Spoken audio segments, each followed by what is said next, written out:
Hello family, બધાને good morning, જય શ્રી કૃષ્ણ, બધાને નવા વર્ષના હેપી ન્યૂ યર. તો જો કાલે રાતના 11:30 વાગ્યા સુધી મેં મારા પાર્લરમાં મારો બેસ્ટ આપ્યો. 4 થી 5 દિવસ મારે ખેંચવાના હતા, એટલે હું યુટ્યુબને થોડોક બાય બાય જ કરી નાખ્યો હતો, કેમ કે એ આપણે કામ પછી કરી શકશું. અત્યારે મારા જે કસ્ટમર, જૂના કસ્ટમર છે, જેને મારા પાસે એક આશા લઈને આવતા હોય છે, એને ખુશ કરવાની મેં પૂરેપૂરી ટ્રાય કરી. આ ફેરે મેં થોડુંક એવી રીતે બધું મેનેજ કર્યું કે મેં કોઈ એડવર્ટાઈ ન કરી, ન કોઈ મેં ક્લિપ રાખી, ન મેં કોઈ ઇન્સ્ટામાં કોઈ પોસ્ટ મૂકી. એના કારણ છે કે નવા નવા કસ્ટમરને લઈ શકું એવી મારી અત્યારે હાલત નથી, કેમ કે આટલી પણ હવે માંડ એક હાથે બધું કરવાનું હોય છે, ઘરનું પણ. અને તો મને એમ થયો કે અત્યારે આપણે જે જૂના કસ્ટમર છે ને એને જ પહેલાં તો ખુશ કરીએ, અને નવા કસ્ટમર હવે ધીમે ધીમે વળી પાછી એડવર્ટાઈ કરશું અને ટ્રાય કરશું. તો બસ કેટલા મોસ્ટ ઓફ છે ને 4 દિવસ આ ફેરે કામ રહ્યું વધારે, કેમ કે પડતર દિવસ હતો તો આજના દિવસે વધારે પૂરતી આયનિંગ હતી, વધારે પૂરતી.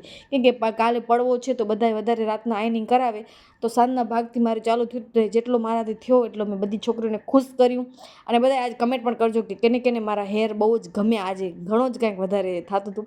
હવે આજકાલ તો મને જ્યાં ને ત્યાંથી પૈસા મળે છે, પણ બધા પૈસા ક્યાં જશે ને ખબર પણ નહીં પડે થોડાક જ દિવસમાં. બહુ થાકી ગઈ છું, પણ ના, ઘરની સાફ સફાઈ તો જરૂરી જ છે. તો મેં ફટાફટ આખા ઘરમાંથી પહેલાં ઝાડુ કાઢ્યું. આનાથી પહેલાં મોટો મોટો ઝાડુ મેં બધો કાઢી લીધો હતો, પણ પછી તમારા માટે મેં થોડી ક્લિપ બનાવી, કેમ કે આજકાલ હું મિસ થઈ ગઈ છું. બધા મને કહે છે કે યુટ્યુબમાં વિડીયોઝ નથી આવતા અને સારા વિડીયો નથી બનાવતી, પણ યાર બધી બાજુથી લાડુ પેડા ન મળે ને, કોઈક એક બાજુ ધ્યાન દઈ શકી. તો અત્યારે પાર્લરમાં મારો ફોકસ વધારે મને રાખો. તો બસ આજે રાતના 12 વાગે હું નાવા ગઈ અને આરામથી સૂઈ જાય ને. હવે આપણે કન્ટિન્યુ થઈ જશું. ચલો બાય.